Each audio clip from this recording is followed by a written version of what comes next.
चले अब मैं चलती हूँ, शाम में मुलाकात होती है फिर।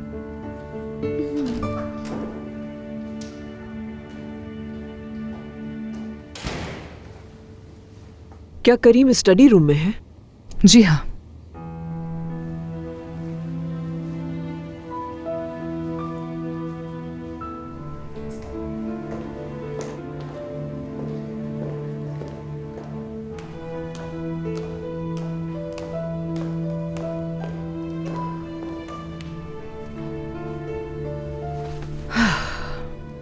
सादिया, मुझे उनसे बहुत खौफ आता है। इतने रूखे और सख्त मिजाज की हैं वो। बाज़ औक़ात उनके सामने बोल ही नहीं पाती हूँ मैं। हमारी शादी के दिन से ही उनका यही रवैया था। उनका बर्ताव हमेशा ऐसा होता है जैसे आपको कुछ नहीं आता हो। बाज़ औक़ात तो मैं भी उनका चेहरा नहीं देखना चाहती हूँ। तुमने तो उनका इतना ख्याल रखा है, हैरत है वो ऐसा करती हैं। तो इसमें हैरानी वाली क्या बात है? उनके इसी रवैये की वजह से तो मैं अपनी जिंदगी की सबसे बड़ी गलती कर बैठी हूँ। लेकिन मैं कहती हूँ ना, तुम्हें परेशान होने की जरूरत नहीं है।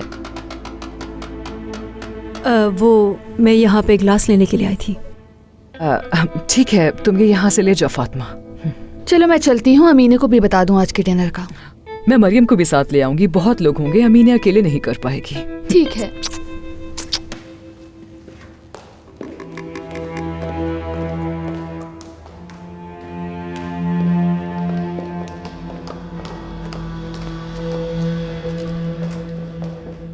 अच्छी लग रही हैं आप बहुत। इस्तांबुल से दूर रह के वक्त गुजारना मेरे लिए अच्छा फैसला साबित हुआ। अंकल, अब मैं इजाजत चाहूंगा। सीसीटीवी फुटेज चेक की है? मैं सिक्योरिटी से कहकर सारी फुटेजेस मंगवा लेता हूं अंकल। जो होगा वो सामने आ जाएगा। ठीक है। क्या कोई मसला हो गया है? नहीं, सिक्योरिटी की वजह से हम कभी कभार रिकॉर्डिंग चेक करते हैं कैमरे की। नॉर्मल रूटीन की बात है ये। वैसे आप कब तक हैं यहाँ? पता नहीं, शायद 1 महीना या शायद उससे भी ज्यादा। तो फिर मुलाकात होती रहेगी आपसे। जरूर, क्यों नहीं। चलता हूं मैं फिर।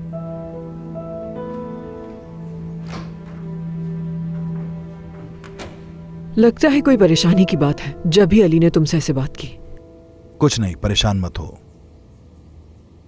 मैं कोई ऐसी बात करना भी नहीं चाहती जिससे तुम्हें तकलीफ पहुंचे, लेकिन मैं तब से बहुत परेशान हूं जब उन्होंने तुम्हें मारने की कोशिश की थी बेटा।